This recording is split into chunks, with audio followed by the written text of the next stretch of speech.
नमस्कार कर्नल साहब, बहुत बहुत स्वागत है आपका। जय हिंद, नमस्कार।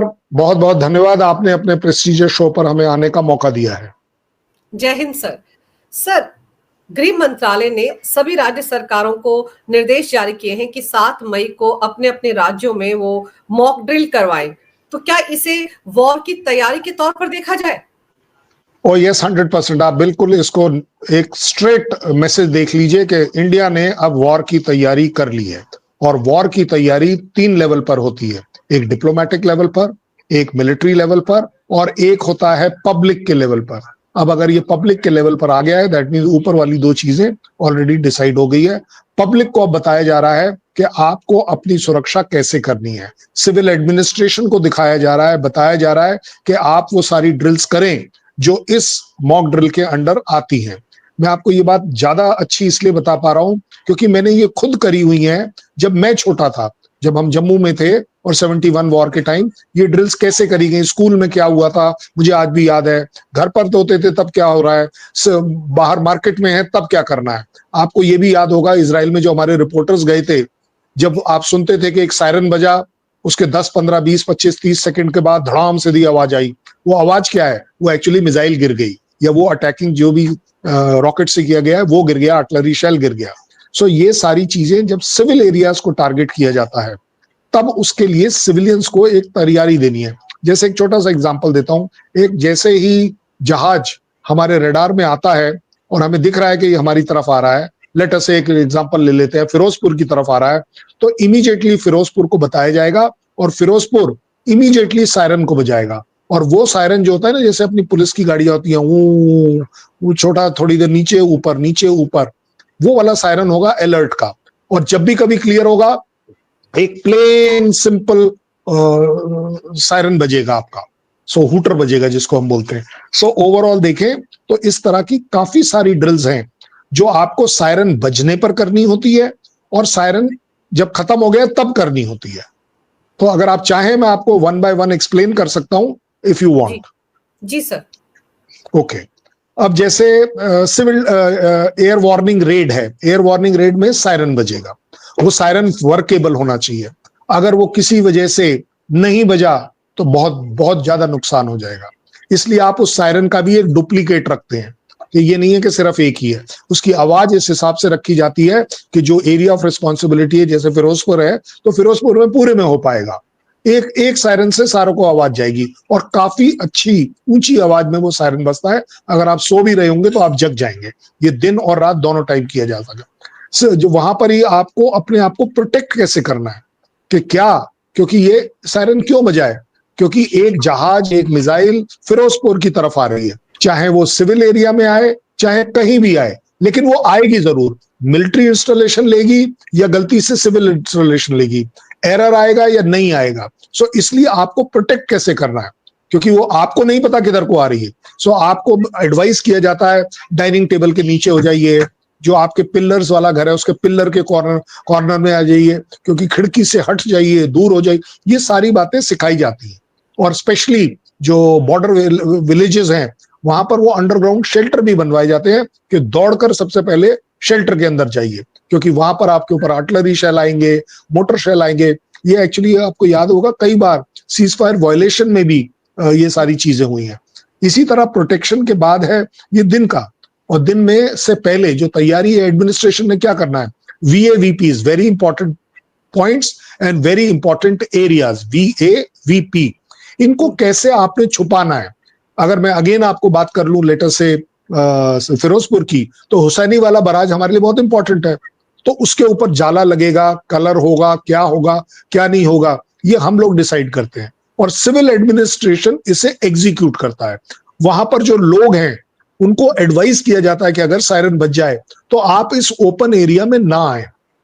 क्यों? क्योंकि वो लाइकली टारगेट है।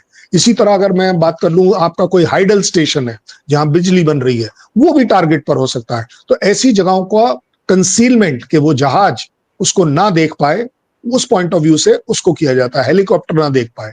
और तीसरी बात अगर आती है कि इन्हीं VAVPs के ऊपर सैबोटाज भी किया जा सकता है, उसकी तैयारी भी सिविल एडमिनिस्ट्रेशन को सिखाई जाती है और रिहर्स कराई जाती है।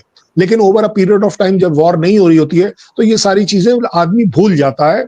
कंटिन्यूअसली ना करें तो आपको वो इंस्टिंक्टली नहीं आता। मैं आपको बड़ा अच्छा एग्जांपल दे रहा हूं। जम्मू में जब ये सायरन बजता था और हम जैसे उठ के अपने बंकर की तरफ भागते थे, आप मानेंगे नहीं, हमारा कुत्ता हमसे पहले पहुंच जाता था। मतलब over a period of time इतनी बार बजा, प्रैक्टिस हुई, और जब एक्चुअल हुआ कि यस ऊपर हंटर और दूसरे एयरक्राफ्ट का डॉग फाइट हो रहा है, तो हमसे पहले पहुंच जाएगा वो कुत्ता। देखिए, मतलब over a period of time अगर आप प्रैक्टिस कर रहे हैं। इसी तरह और एक बड़ी बात है कि चलिए जी, अनफॉर्चुनेटली वो स्ट्राइक हो ही गई, और वो लेटर से स्ट्राइक हो गई एक रेजिडेंशियल एरिया में, तो जायज बात है कि वहां कई लोग हताहत होंगे, चोट लगेगी, तो उस समय पैनिक ना हो। तो आपके पास, आपको पता है कि इस एरिया में, अपने अपने एरिया में निर्धारित लोग हैं सिविल डिफेंस वाले, वो अपने आप इमीडिएटली वहां पहुंचेंगे। तो हम ये मानकर चलें कि युद्ध अब इनएविटेबल है, किसी भी वक्त हो सकता है। युद्ध चरम सीमा पर पहुंच गया है, ये तो इशारा बिल्कुल क्लियर है। अदरवाइज आप इस तरह की ड्रिल नहीं करते। और वो ड्रिल इसलिए, ये देखिए कारगिल के टाइम नहीं हुई ये ड्रिल, तो बाय द वे वो भी अपने आप में एक युद्ध था। मतलब सिविलियन के लिए तो युद्ध ही था, कहीं कोई सायरन नहीं बजा। इनफैक्ट मुझे नहीं लगता कि 1971 के बाद कभी कहीं मैंने भी सुना हो कि सायरन बजा हो। लेकिन मुझे आज भी याद है कि उन दिनों में स्कूल में, क्योंकि आपके स्कूल भी चल रहे हैं, कि आपको जैसे ही वो सायरन प्रैक्टिस वाला होगा तो आप इमीडिएटली अपने डेस्क के नीचे बैठ जाएंगे, क्योंकि बच्चे दाएं बाएं भागेंगे तो गड़बड़ हो जाएगी, कमांड कंट्रोल नहीं हो पाएगा। सो बाहर की कंट्रीज में कम्युनिटी शेल्टर होते हैं, हमारे यहाँ नहीं है, लेकिन आपको बचाव के तरीके बताए जाते हैं। बट आपके सवाल का बड़ा स्पेसिफिक अगर जवाब एक लाइन में दूं, यस, ये वॉर का एक बहुत बड़ा इंडिकेटर है जिसकी तैयारी भारत कर रहा है, और भारत की गवर्नमेंट इसलिए वो सेलेक्टेड स्टेट्स जो टारगेट पर आ सकते हैं, चाहे वो बॉर्डर पर हो चाहे डेप्थ में हो, सबको मालूम है कि कौन कौन से असेट्स हमारे लिए क्रिटिकल हैं, कौन से हमारे स्ट्रेटेजिक असेट्स हैं, कौन से हमारे वॉर वेजिंग की इंडस्ट्री है। क्योंकि अगर आप ये सोचे कि जबलपुर में अगर हमारे पास ऑर्डिनेंस डिपो है, उसको पाकिस्तान टारगेट नहीं करेगा, तो ये गलतफहमी हो जाएगी। सो उस पॉइंट ऑफ व्यू से मैं कह रहा हूं, हर वो जगह जहां हम सोच सकते हैं उसको अलग अलग करने के बजाय गवर्नमेंट एक एडवाइजरी जारी करती है, और आप देखेंगे कि district collector, superintendent of police, ये सब लोग काम करेंगे। और सबसे बड़ी बात यह है कि इसकी प्रैक्टिस रात वाले में भी होगी, क्योंकि रात में अंजू जी आप गाड़ी चला रही हैं और सडनली आयरन बन गया, अब आप क्या करेंगी? एज अ नॉर्मल आप गाड़ी का एक्सेलेटर बढ़ाएंगी कि चलो यार फटाफट घर पहुंचू, जबकि ये ड्रिल नहीं है। क्यों? क्योंकि सडनली सारी की सारी लाइट चली जाएगी, जानबूझ के स्विच ऑफ करी जाती है उस पर्टिकुलर टाइम। आप अपनी दोनों लाइट को ऑन करके जा रही हैं, आप जिस सड़क पर जा रही है वो देख पाता है ऊपर से, और आपको वो स्ट्राइक करता है। सो ऐसे में आपको भी सिखाया जाएगा, जैसे ही सायरन बजे गाड़ी सड़क से उतार कर साइड में डालिए, लाइट ऑफ, सब कुछ ऑफ है, और गाड़ी में नहीं बैठना है। ज्यादा बड़ी बात यह है, ये आपको सिखाया जाएगा, बताया जाएगा, प्रैक्टिस कराया जाएगा। जब आप गाड़ी में बैठ जाती है तो आप एक बड़ा टारगेट हैं, लेकिन अगर आप पड़ोस के पेड़ के साथ जाकर बैठ जाती हैं तो आप एक छोटा टारगेट बनती हैं।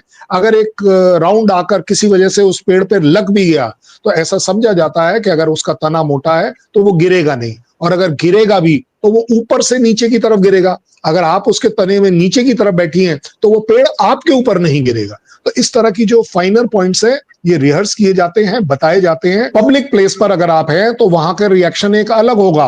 अगर आप लेटेस्ट से एक मॉल में हैं, चाहे छोटा है या बड़ा है, आप क्या करेंगे? क्या आप बाहर निकलकर भागेंगे या अंदर रहेंगे? मैं कहूंगा कि आपको सिखाया जाएगा कि जो बेसमेंट पार्किंग है आप उसमें जाएंगे।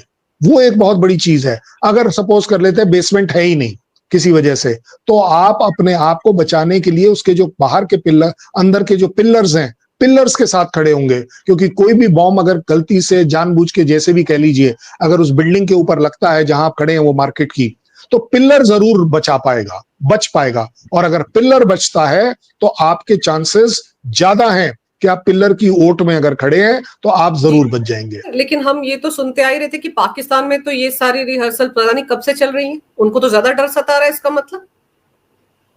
मुझे नहीं लगता कि पाकिस्तान में ये रिहर्सल्स हो रही होंगी, क्योंकि मैं आपको एक बात बता दूं कि पाकिस्तान आर्मी का एक अलग कल्चर है, उसके लिए आवाम सेक्रीफाइस होना कोई बड़ी बात नहीं है। इसलिए आप हमेशा पाएंगे कि पाकिस्तान को क्लैरिटी से पता है कि इंडिया का कैरेक्टर यह है कि हम सिविल एरियाज को बम्बार्ड नहीं करते।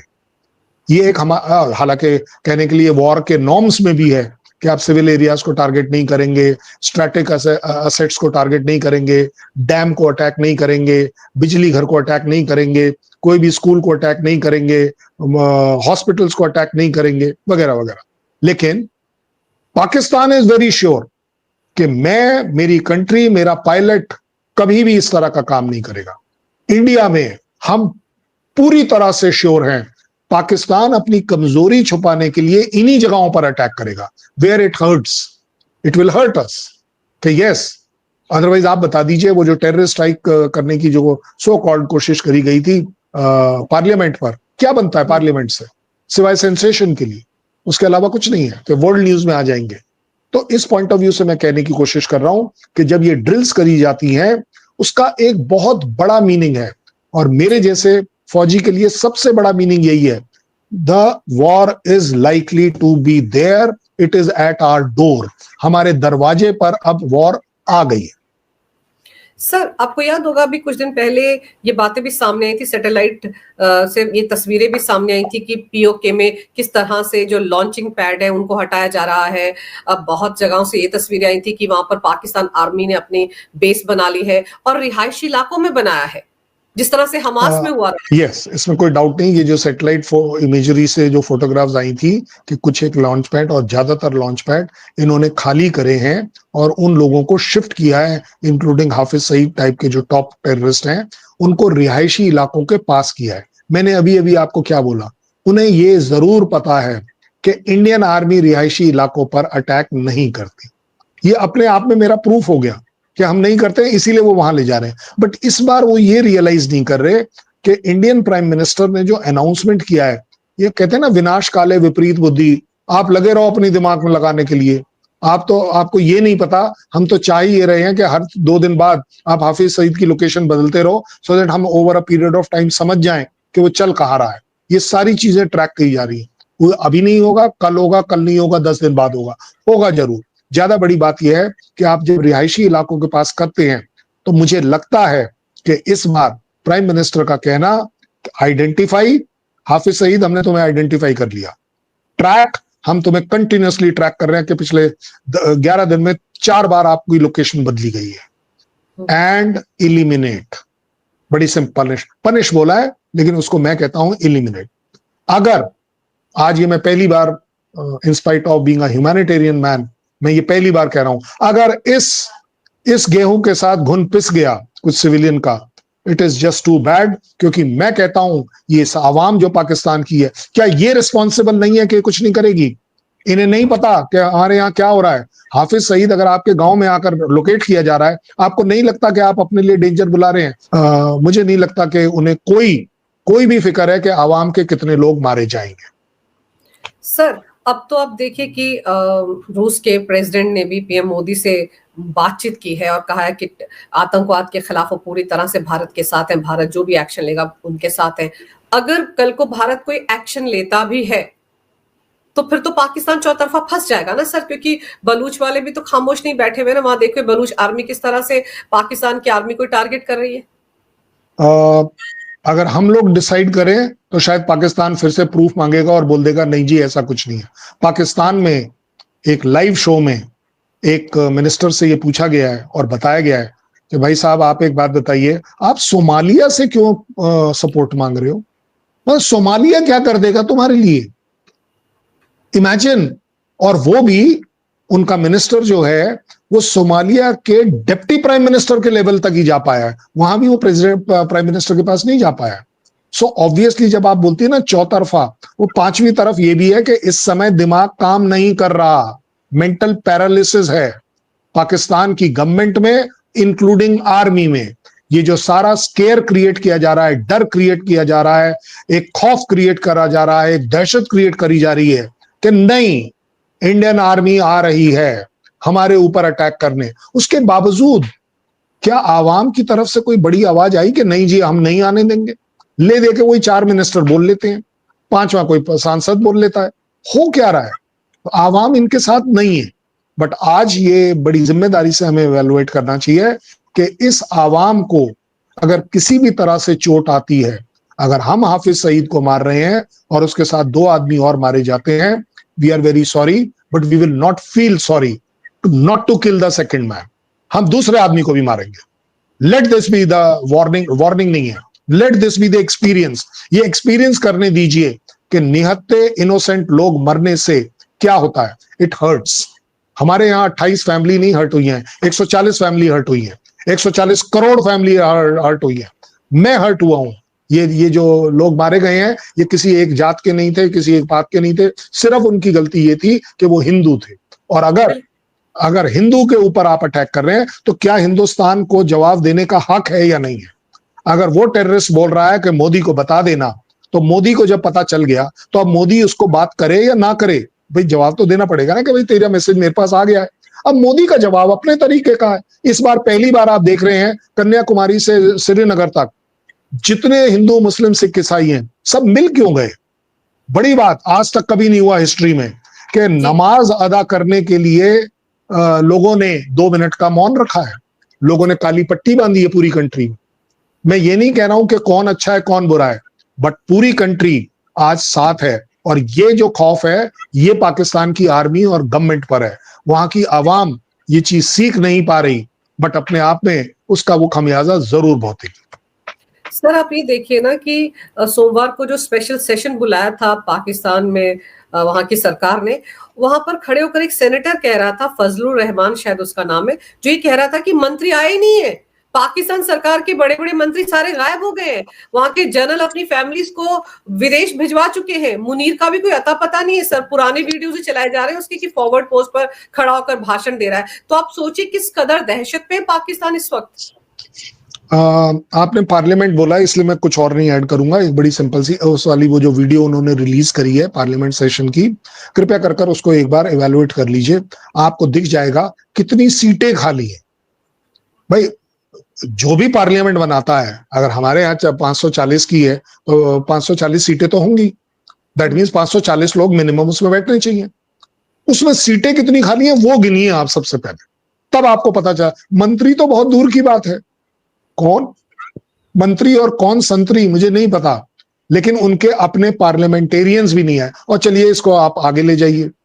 एक पार्लियामेंटेरियन से क्या पूछा गया कि अगर अटैक होता है तो आप गन लेकर सरहद पर जाएंगे? तो बोलता मैं क्यों जाऊंगा, मैं तो लंदन जाऊंगा। देखो सच्चाई से उसने बोला है ना, हमें अप्रिशिएट करनी चाहिए सच्चाई भी, क्योंकि ये मेंटालिटी दिखाता है वहां के पॉलिटिशियन की। उससे अगला सवाल पूछा गया कि चलिए भाई कम से कम एज अ पार्लियामेंट आप क्या मोदी को बताएंगे कि भाई ये कुछ करके रोक दे किसी भी तरह? वो बोला मोदी कोई मेरा भतीजा है जो वो मेरी सुनेगा, हम गलत हैं तो हैं। अगर ये वहां की पार्लियामेंट, अच्छा चलो एक बात बताओ, पार्लियामेंट में डिस्कस क्या होगा? मैं क्या डिस्कस होने वाला है? ये डिस्कस होगा कि पाकिस्तान अटैक करेगा, वो नहीं कर रहा। क्योंकि मैं आपको एग्जांपल फिर से दे रहा हूं, उन्होंने बोला था पानी रुक गया तो एक्ट ऑफ वॉर है, एक्ट ऑफ वॉर तो काफी दिन से हो गया। अब तो हम सेकंड स्टेज पर आ गए कि चलो जी चेनाब रोक दिया, कल या परसों से प्लान है झेलम रोकी जाएगी।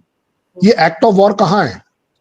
ये ना एक्ट ऑफ वॉर सिर्फ बोलने वाला है पॉलिटिशियन का, करने वाला नहीं है। हालांकि इसका सफरर कौन होगा? फिर आप हमें ब्लैकमेल करेंगे, आवाम, मानवता, ये सारे वर्ड आएंगे। मैं मानता हूं कि ये वर्ड आएंगे। इस बार हमारी 140 करोड़ की जनता को भी ये रखना पड़ेगा, there is nothing called as mercy. दया कुछ दिन के लिए बंद करिए। अभी आपने देखा वो वीजा के चक्कर में जो बॉर्डर क्रॉस कर रहे थे, हमारे यहां से स्टेटमेंट ये भी आ गई कुछ लोगों की, इन बेचारों की क्या गलती है? इन बेचारों की कोई गलती नहीं है, ये पाकिस्तानी है, सिंपल। वो जो यूट्यूबर हैं वो हमें भी बोलते हैं कि सर हमारा बंद हो गया, हमारा बंद हो गया। तो उनको जवाब हमने सिर्फ एक लाइन दिया है और बोल के दिया है, टोक के दिया है कि आप पाकिस्तानी पहले हो, आप मेरे दोस्त मेरे हो, वो उसके बाद हो। When it will come down to country, then yes, there is no question, कोई सवाल ही नहीं उठता कि मैं ये बोलूं कि आपका YouTube बंद करना खेद वाली बात है, गलत बात है। मुझे नहीं लगता कि आज की तारीख में हमको इस बात के ऊपर कहीं पर भी ढील लेनी चाहिए। हर YouTube चैनल हमारे इंडिया का एक ही बात बोलना चाहिए, अगर हम 140 करोड़ इसमें साथ हैं, साम दाम दंड भेद, इस बार कुछ करिए, और करिए नहीं होके ही रहेगा। मोदी जी ने बड़ी अच्छी बात करी, न्याय मिलेगा, इन 26 फैमिली को, मिलकर ही रहेगा। बिल्कुल सर, हम सब कुछ करने को तैयार है और पीएम मोदी ने तो ये भी कह दिया था कि कल्पना से भी ज्यादा कड़ी सजा मिलेगी। ये कल्पना भी पाकिस्तान नहीं कर सकता कि उसके साथ क्या होने वाला है। तो अभी तक हमने जितने भी स्टेप्स उठाए हैं सर, वो भी कल्पना से बाहर थे ना। किसी ने कभी सोचा था कि सिंधु वाटर ट्रीटी जो है वो कभी बंद हो सकती, रद्द हो सकती? तो वो भी हुआ है। अब तो ऐसा लग रहा है कि पाकिस्तान को डूब मरने के लिए चुल्लू भर पानी भी नहीं मिलेगा सर। अब हालात ऐसे हो गए हैं। आपने सिद्धू बोलकर एक और नया टॉपिक उठा दिया। मुझे बताइए, इसके ऊपर हमने बात हर बार करी, लेकिन इस लेवल पर नहीं आए कि उसको सस्पेंड कर दे। और वैसे बता दूं आपके व्यूअर्स के लिए कि ये सस्पेंशन जो है ना, ये हमने ऐसे ही नहीं कर दिया। इससे पहले कुछ सालों में 3 बार हम उनको लेटर लिख चुके हैं ऑन रिकॉर्ड कि इस संधि के ऊपर बात करनी चाहिए। आप जवाब ही नहीं दे रहे। आपने जवाब नहीं दिया, हमने आपको एक और नया जवाब दे दिया कि अब प्रिवेलिंग सिचुएशन में, और ये नहीं लिखा है कि आपने टेररिस्ट स्ट्राइक करी है, बोले प्रिवेलिंग सिचुएशन में आपके ना जवाब देने की वजह से हम इसे अपनी तरफ से सस्पेंड करते हैं। हमने तो नहीं बोला रोक देते हैं, चलो कोई बात नहीं, आपने उसी पर बोल दिया एक्ट ऑफ वॉर है। ले भाई, हमने तो झेलम रोक दी, ओ सॉरी, हमने तो चेनाब रोक दी। अब कौन सा एक्ट ऑफ वॉर है? तो अब हो जाएगा act of war raise to the power 2। 2 दिन बाद झेलम अटकने वाली है। Act of war raise to the power 3। Economic warfare कर ली 4। उसको लगा के उसने बोल दिया कि इंडियन एयर स्पेस, मतलब पाकिस्तान एयर स्पेस बंद है इंडिया के लिए। ओ भाई साहब, तेरा ही नुकसान हुआ। 600 करोड़ आपको रॉयल्टी मिलती थी आपके ऊपर जाने से, चलो कोई बात नहीं। लेकिन जब अब हमने किया है तो आप फर्क देखिएगा। जब हमने किया है, हमारे को क्या फर्क पड़ता है 600 करोड़ में? ज्यादा बड़ी बात यह है कि अब जो रूट है मेरे लिए, इंडिया पाकिस्तान का रूट ना लेकर साइड से रूट लेने में तकरीबन ऐसा समझा जाता है कि 1 से 2 घंटे का फर्क पड़ेगा फ्लाइट्स के ऊपर। इसका मतलब उतना ईंधन ज्यादा खर्च होगा। मेरी इकोनॉमी अलाउ करती है, मेरे जो फ्लायर्स हैं वो पैसे दे देंगे उतने, क्या बड़ी बात है। मैं देखना ये चाहूंगा कि पाकिस्तान, आपका तो 3 से 5 घंटे का फर्क है, क्योंकि जो आप फ्लाइट मेरे ऊपर से लेते थे, जब आप सर्किटियस वो लेंगे तो आपके लिए 6 घंटे तक का फर्क पड़ रहा है। अब जैसे उन्होंने धमकी क्या दे दी कि अगर आपने कुछ किया संधि पर, जल संधि पर, तो हम शिमला समझौता रद्द कर सकते हैं। हम तो वेट कर रहे हैं भाई, करके तो देखो। आप आज करिए, कल सुबह हमारी आर्मी को फ्रीडम हो जाएगी कि LAC कुछ नहीं होता। सीज फायर लाइन जो थी उसके पार जो 13,000 एकड़ हमने आपको जमीन दी थी, हम वो वापस ले रहे हैं। वो 1 लाख सैनिक जो आपके हमने पकड़े थे, हम उनको वापस लेने के लिए आ रहे हैं। हम तो एक तरह से गिनना शुरू करेंगे, 1 लाख हो गए, चलो जी इनको ले चलो। हम तो ये absolutely in favour of Pakistan की संधि। सीधी बात मैं आपको बता रहा हूं, इसमें हमारे को कुछ नहीं मिल रहा, हमारे को एब्सोल्युटली कुछ नहीं मिल रहा। और एक बात बताइए, मैं तो कह रहा हूं, अगर मेरे से कोई बात कर ले, बोले जी हम संधि का टोटल कैलकुलेशन कर लेते हैं, आपको हमने 1 साल में 100 लीटर पानी लेना है, संधि के हिसाब से 100 लीटर आपको पानी जरूर मिलेगा। गर्मियों में नहीं दूंगा, बरसात में आपको 150 लीटर दे दूंगा, मैनेज आप कर लेना। बड़ी सीधी बात जी भाई। देखिए, संधियां जो होती हैं, एग्रीमेंट्स जो होते हैं, वो जेंटलमैन के बीच में होते हैं। दोनों आदमी इकट्ठे ताली बजाते हैं, हाथ जोड़ते हैं। संधि इज हाथ जोड़ना, हाथ से हाथ मिलाना। अगर आपका हाथ खून का है और मेरा हाथ पाक है, तो पता नहीं, मेरे को तो नहीं समझ आ रही कि ये संधि का मतलब क्या रहा, किस बात की धौंस। अगर आपको संधि ठीक करनी है तो UN जा रहे हो, वेरी गुड, तो वो न्यूक्लियर बॉम्ब क्यों निकाल रहे हो? पाकिस्तान बात को टालता है और उसे मालूम है इंडिया हमेशा से टॉलरेंट रहा है, जो उसको वीकनेस दिखती है कि ये मानवता के खिलाफ कभी जाएंगे ही नहीं। That is the problem.